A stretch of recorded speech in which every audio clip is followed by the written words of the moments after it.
Feria Cultural del Libro Ibero y Teso Virtual.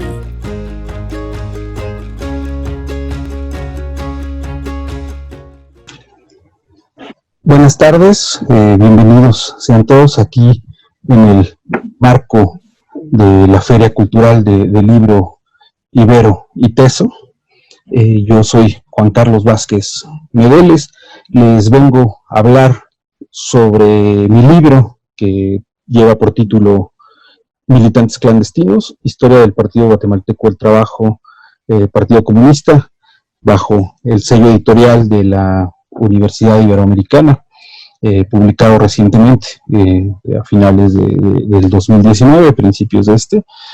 Y este libro trata sobre la experiencia de una organización revolucionaria guatemalteca, que si bien surge el partido como Partido Guatemalteco del Trabajo, como Partido Comunista, desde el año 49 y se integra al proceso de conflicto armado desde los años 60, esta organización a las que yo les voy a hablar y de la que también yo expongo los antecedentes de esta organización como brazo armado del partido, como parte de organizaciones que llevaron el nombre de la resistencia urbana en un momento, en otro momento se les conoció como las Fuerzas Armadas Revolucionarias, y que en febrero del 76, en un pleno ampliado del Partido Guatemalteco, se consolidó como una comisión dentro de la logística del partido, fue renombrada como la Comisión Militar, y a partir de este momento se encargó del desarrollo de actividades bajo este carácter, es decir, actividades de tipo militar que estaban enfocadas al ajusticiamiento del enemigo, ¿no? Como así se le nombra, golpes de mano, recuperación de fondos, es para el financiamiento del partido frente a la lucha armada. En estos primeros años, del 76 al 78, realizaron un gran de actividades. La organización creció en el área campesina de la costa sur de Guatemala, así como en la zona industrial cercana a la ciudad, ¿no? Por el lado de Notitlán, y fue creciendo paulatinamente. En el año 78, a partir de una de las primeras masacres que se desarrollaron en el territorio guatemalteco, conocida como la masacre de Panzós, donde en mayo del 78 algunos campesinos, ¿no? Protestaron por el despojo de tierras que estaban sufriendo en esta población, y un destacamento militar junto con las autoridades de este municipio los atacaron y fueron masacrados aproximadamente 100 campesinos de origen quechua. A partir de ahí, esta organización decidió, junto con otras organizaciones, hacer una acción de castigo, que así se le conoce, en la que pusieron una mina de tipo casera, una mina Claymore, y se la pusieron al paso de un camión militar, y esta acción fue considerada por la magnitud de los muertos, de los policías que murieron en esta acción, fue considerada como una acción terrorista, y empezaron a tener conflictos o fricciones, o otras fricciones también que ya tenían, se agudizaron, que llevó al rompimiento de esta comisión con el Comité Central del partido. Rompieron y decidieron desarrollar una nueva organización a partir de octubre del año de 1978. Esta organización toma el nombre, ¿no?, también del Partido Guatemalteco del Trabajo, y le agrega el Partido Comunista, aunque también se le conoce como la Comil, por provenir precisamente de la Comisión Militar del partido. Durante estos años su trabajo fue principalmente desarrollar un nuevo partido comunista en Guatemala, ¿no?, frente al proceso de guerra que se estaba viviendo en el país. Varios de estos miembros incrementaron su trabajo en propaganda política, ¿no? Y desarrollaron un periódico, ¿no? Conocido como Claridad, tuvieron vinculaciones con el movimiento estudiantil de la Universidad de San Carlos de Guatemala, con el sector sindical, ¿no? De la parte de las maquilas dentro de la zona de Matitlán, de Escuintla y otras zonas cercanas a la ciudad, así como recibieron otros militantes de otras organizaciones que les gustó el proyecto político de esta organización y fueron creciendo durante estos años. En el año 83, uno de sus dirigentes, o uno que había sido parte de la dirección nacional, una dirección nacional compartida, fue detenido en una cantina, fue apresado y este hombre, conocido como el Hombre Lobo o Miguel por el seudónimo que utilizó durante estos años, de nombre Carlos Humberto García Quinteros, en poco tiempo después de su aprehensión empezó a delatar a sus compañeros y se inició una persecución sistemática contra todos estos miembros, en lo que llevó en pocos meses, ¿no?, a la detención, desaparición y aniquilamiento de la organización, que básicamente termina en el año 84. Todo este panorama de este contexto, ¿no?, de la desaparición de esta organización también está reflejada en el archivo encontrado, conocido como, o el documento militar conocido como el diario militar, ¿no? Y bueno, esta organización no había sido trabajada, ¿no? Nunca antes se le había prestado mucha atención, más allá de algunas narraciones literarias, ¿no?, como el caso de Marco Antonio Flores, ¿no?, el Bolo Flores, que retrata parte de esta experiencia en una de sus obras. Y el trabajo que yo les presento, como les decía, se desarrolló a partir de una base muy grande de entrevistas a sobrevivientes de esta organización que se habían exiliado en México, después regresaron a Guatemala, así como documentación del Archivo Histórico de la Policía Nacional, ¿no?, que se hizo una indagación completa y también se complementó con algunos otros archivos, tanto en México como trabajo historiográfico y revisión hemerográfica de estos años.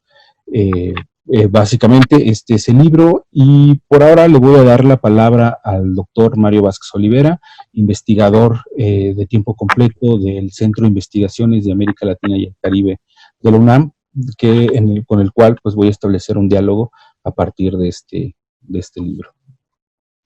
Doctor. Muchas gracias. Muchas gracias, Juan Carlos. Pues quiero agradecerte la invitación y quiero comenzar extendiéndote una felicitación por la aparición del libro. Sé que tiene varios meses de haberse publicado, pero justamente coincidió la aparición del libro con el inicio del confinamiento, de modo que yo entiendo que las presentaciones que estaban programadas aquí en México como en Guatemala tuvieron que cancelarse, y bueno, qué bueno que se está retomando la promoción de esta obra. Quiero extender además una invitación a los escuchas para que se acerquen a este libro. Es un libro que tiene, en mi opinión, virtudes importantes que merecen destacarse. Una de ellas es la temática que abordas, que, como lo has explicado, tiene que ver con el desarrollo del conflicto armado interno en Guatemala durante la década de 1970 y 80. En el entendido de que, si bien ha llamado la atención de distintos investigadores, fundamentalmente antropólogos, algunos historiadores, politólogos, periodistas. Sin embargo, es hasta tiempos muy recientes que ha habido una posibilidad y una intención de hacer estudios de carácter histórico desde una perspectiva crítica sobre este proceso, y por perspectiva crítica me quiero referir de manera particular a un método de trabajo, el método del historiador, el método del análisis documental, el método de la constatación de fuentes, de la comprobación, de la confrontación entre fuentes de carácter testimonial, incluso de entrevistas de historias de vida, con fuentes de carácter documental, de carácter histórico, digamos, de archivo, por decirlo de algún modo, entre las que contamos con las que has mencionado, incluso fuentes de carácter de los archivos policiales que existen en Guatemala, como también de documentación política de carácter interno de la organización. De modo que tenemos aquí una posibilidad de hacer otro tipo de historia. No es que sea mejor o que tenga un carácter de superioridad, pero eso es otro tipo, va mucho más allá de la narrativa anecdótica, va mucho más allá también de de las historias de carácter o narraciones de carácter épico o dramático, que en el caso de la literatura que existe sobre esta organización tienen un tinte marcadamente dramático, ¿no? La que ya mencionaste de Marco Antonio Flores, la novela extraordinaria de Al filo. Pero bueno, me parece que trabajos como este nos permiten desentrañar otros aspectos de la vida de estas organizaciones revolucionarias populares que tú enfatizas incluso desde el título su carácter de clandestinidad, de militancia en las sombras de la acción política, digamos, desde, como diría Leonel Rogama, desde las catacumbas, ¿verdad? Y además confrontadas directamente contra un régimen también sumamente violento. Este es el contexto en el que se desarrolla esta organización, un contexto de confrontación política y militar que alcanzó niveles de extraordinaria violencia y crueldad en Guatemala.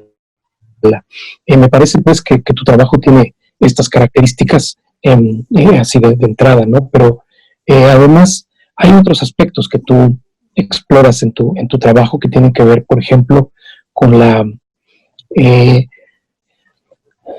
¿cómo llamarle? Es la iconografía de la misma organización, su labor, llamémosle periodística o de publicación de carácter, su producción, digamos, teórica o propagandística, que tiene rasgos particulares. En fin, me parece que pudiste lograr esto.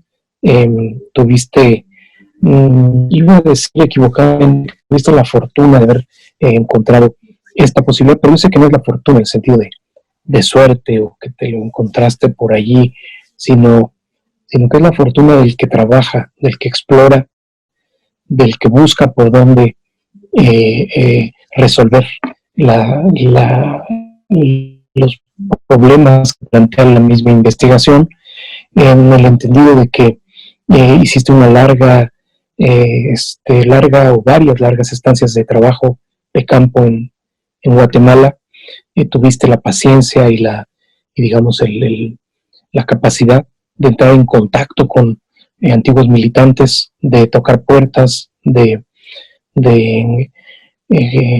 abrirte también tú a comprender la vida de estas personas y sus trayectorias de vida tan accidentadas, y de tener, digamos, los oídos bien abiertos, ¿verdad? Una actitud receptiva que te permitió entablar con los sobrevivientes y testigos de esta experiencia revolucionaria, pues una relación personal que además, más allá de las amistades o digamos, la colaboración hacia tu trabajo, pues se tradujo en la posibilidad de hacer una investigación profunda, una investigación rica en información, rica en detalles, rica en experiencia humana. Esto creo que es algo que es importante de rescatar con relación a tu obra. No sé qué tanto tú lo plasmas en tu texto. Creo que vale la pena destacarlo también como un ejemplo de método de trabajo, ¿verdad? Yo sé que no has querido darle lecciones a nadie de cómo hacer una investigación, pero creo que tu propia investigación muestra posibilidades, rutas, recursos a los que puede recurrir un historiador del llamado tiempo presente.